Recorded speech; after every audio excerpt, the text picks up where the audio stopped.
Assalamualaikum warahmatullahi wabarakatuh. Halo guys, perkenalkan saya Alia Salsabila, mahasiswa D3 Perpustakaan dari Universitas Airlangga. Di video ini, saya akan membawakan sebuah cerita, yaitu cerita sejarah Kampung Lawas Maspati, yang sekarang sudah menjadi tempat wisata. Yuk, simak cerita sejarah dari Kampung Lawas Maspati sampai selesai ya. Dahulu kala, Kampung Lawas Maspati merupakan tempat atau perumahan para abdi dalam Keraton Surabaya yang terletak di Jalan Keraton atau Jalan Maspati Gang 6, Kecamatan Bubutan, Surabaya. Dikarenakan dekat dengan keraton, maka Kampung Lawas Maspati ini dijadikan tempat tinggal untuk para pegawai kerajaan pada masa Kerajaan Mataram. Mbah Buyut Suru dan Raden Karyo Sentono merupakan penduduk pertama yang mendiami Kampung Lawas Maspati yang makamnya terletak di Maspati Gang 6. Jadi, asal-usul Kampung Lawas Maspati ini merupakan kampung tempat tinggal para adipati. Raden Karyo Sentono dan Mbah Buyut Suru adalah seorang kakek dan nenek dari Sawunggaling. Warga Maspati mengatakan bahwa kedua pasangan ini adalah sesepuh pendiri Kampung Lawas Maspati. Selama hidupnya, pasangan ini menjadi orang yang donoweweh, yang berarti orang yang dermawan dan suka memberi, sehingga dapat menjadi teladan bagi penduduk sekitar dalam merangkul sifat sosial yang mulia. Pada zaman kolonial Belanda tahun 1930, ada sebuah rumah di Kampung Lawas Maspati yang dikenal dengan Omah Tua 1907, merupakan rumah milik H. Sumargono yang dibangun pada tahun 1907. Omah Tua 1907 digunakan sebagai pabrik pembuatan sepatu. Pada zaman dulu, banyak pasukan tentara Belanda dan masyarakat pribumi yang memesan sepatu di sana.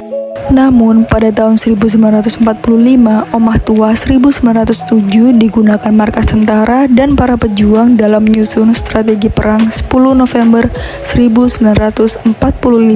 Salah satunya tokoh pahlawan arek Surabaya, yaitu Bung Tomo yang pada saat itu berada di Omah Tua 1907. Omah Tua 1907 ini di atas atap rumahnya bisa digunakan untuk memantau musuh yang berada di Tugu Pahlawan.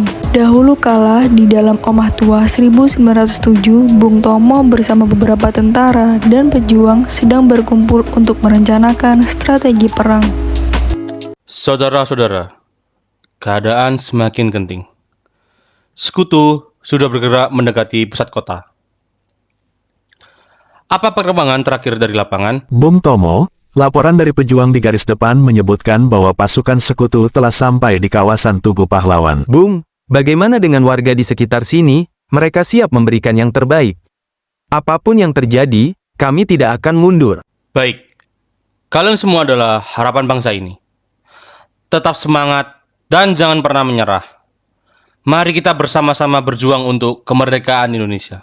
Selain adipati keraton yang bertempat tinggal di Kampung Lawas Maspati, ada pula keturunan Keraton Solo, yaitu Raden Sumomiharjo. Pada masa penjajahan Belanda, masyarakat tertular penyakit malaria. Kemudian Raden Sumomiharjo menjadi tujuan masyarakat berobat kepadanya. Dari situlah orang mengatakan bahwa Raden Sumomiharjo dikenal dengan nama Doro Mantri Nyamuk. Pada saat itu, di siang hari yang cerah, terdapat warga yang tertular penyakit malaria dan berobat ke rumah Raden Sumomiharjo. Assalamualaikum, Raden Sumomiharjo. Waalaikumsalam, Pak Budi. Ada yang bisa saya bantu? Ini, Raden, ada Pak Ahmad dari kampung kami yang terkena malaria. Bisa tolong periksa? Tentu saja, silahkan. Apa saja yang Anda rasakan, Pak Ahmad? Saya merasa badan panas, kedinginan, dan sering berkeringat. Perut juga sakit, Raden. Gejala ini memang mirip dengan malaria. Saya akan membuatkan ramuan herbal yang bisa membantu menurunkan demam dan membersihkan darah Anda dari parasit malaria. Terima kasih banyak, Raden. Tidak perlu berterima kasih. Kesehatan Anda adalah kebahagiaan saya. Terlihat jelas bagaimana Raden Sumomiharjo memberikan pengobatan dan dukungan kepada masyarakat yang terkena malaria di tengah masa penjajahan Belanda.